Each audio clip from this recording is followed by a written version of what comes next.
Perkenalkan, nama saya Nurul Silelai dengan NPM 2454146. Di sini saya akan menjelaskan sebagian dengan menggunakan CPU simulator pada tugas akhir sistem operasi.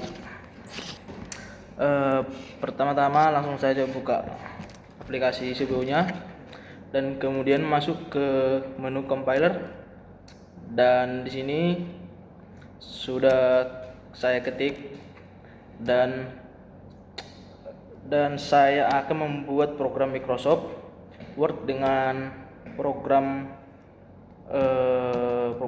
dengan proses 1 sampai dengan 15. Lanjut, setelah itu langsung saja kita compiler dan proses kompleks selesai, dan semua kita loading memori. Nah, setelah sukses kita masuk ke menu input output,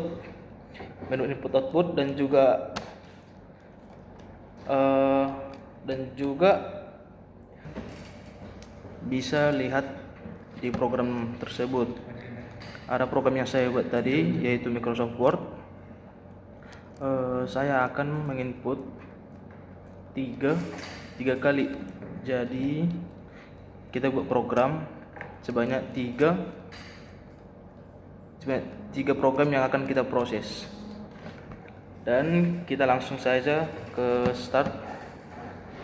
Nah, sebelum kita mulai, kita ubah dulu ke yang paling best atau yang paling atas, dan kemudian kita mulai.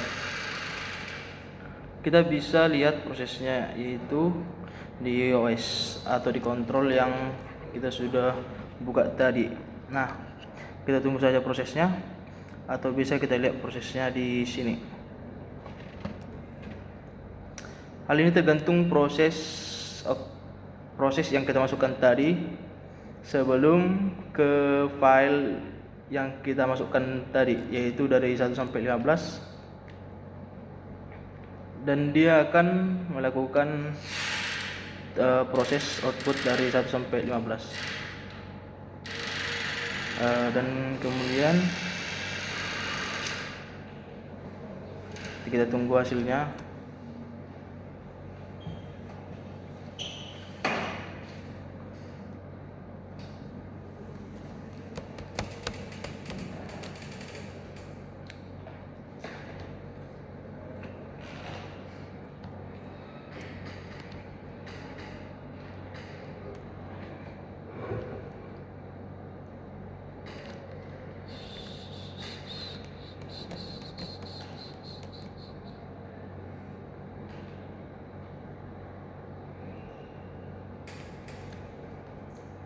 Berikut hasil dari output 1 dari sampai 15. Dan apabila proses sudah selesai, ini kita akan nilai saja, dan kemudian kita lihat di proses statistik, dan akan menimbulkan atau memunculkan proses statistik, dan kita bisa lihat di program pertama itu dan membutuhkan waktu, dan langsung akan membuka programnya. Tetapi untuk dari program 1 ke program yang membutuhkan waktu 3,2 detik, dan ke program 3 juga akan lebih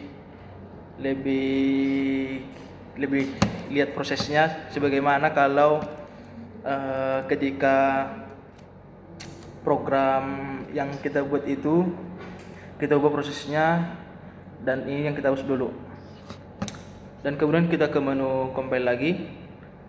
Di sini kita akan ubah dan prosesnya ke 10. Yang tadi ke 15 kita ubah ke 10. Kemudian compile lagi, dan setelah kita compile setelah proses kita lebih ke ke program ini yang sudah baru dan bukan yang tadi. Nah, kita masukkan lagi seperti yang tadi, kita masukkan 3 sampai ke 4.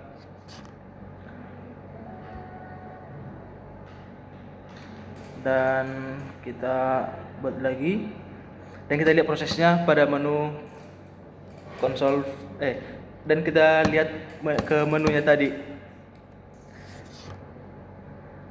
Berikut outputnya.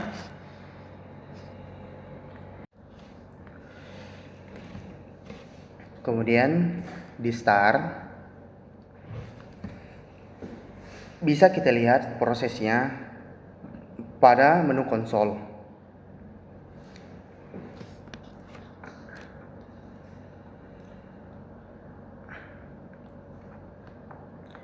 Proses yang dia kerjakan itu akan dari 1 ke 10, karena kita udah ubah tadi dari 15 jadi 10. Maka proses yang dia akan kerjakan menjadi 10. Prosesnya sudah selesai, diekstrak.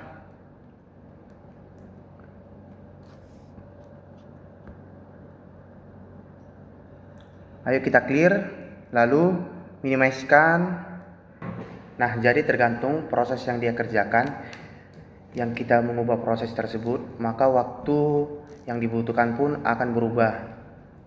Terus selanjutnya kita akan mencoba bagaimana jika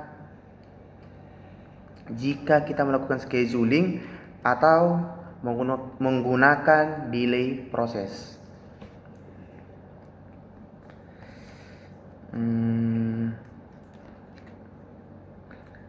Nah, yang untuk delay proses, program yang kita pakai sama dengan yang seperti yang tadi. Hanya saja ada sedikit yang kita tambahkan atau ada sedikit kita ubah.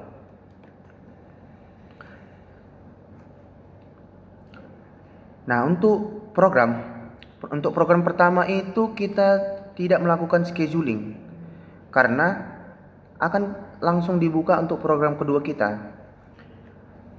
Program kedua kita melakukan proses scheduling dengan kita mencentang kotak yang dari nilai proses ini. Kemudian kita pakai,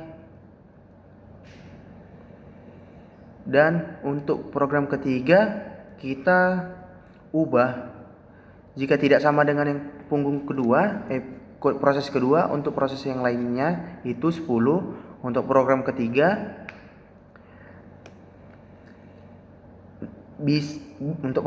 kita bisa lihat untuk proses yang tidak delaynya dengan nilai itu dipisahkan. Langsung saja kita start. Kita lihat konsolnya bagaimana proses yang dijalankan. Perkenalkan, nama saya Abram Presley Sibarani. Di sini saya akan melanjutkan penjelasan yang diberikan oleh teman saya.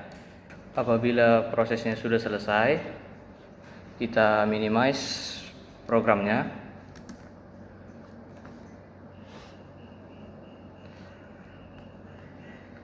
Kemudian kita lihat hasil prosesnya. Apakah jika ada perubahan lagi? Memang apabila kita merubah perintah prosesnya itu, maka proses yang dijalankan program tersebut akan berubah terus-menerus. Tapi perubahannya tidak terlalu signifikan. Nah, itulah proses dari manajemen proses. Langkah-langkah untuk melakukan simulasi manajemen proses. Itu sudah siap. Sekian hasil dari kelompok kami tentang penjelasan manajemen proses pada CPU simulator. Sekian dan terima kasih.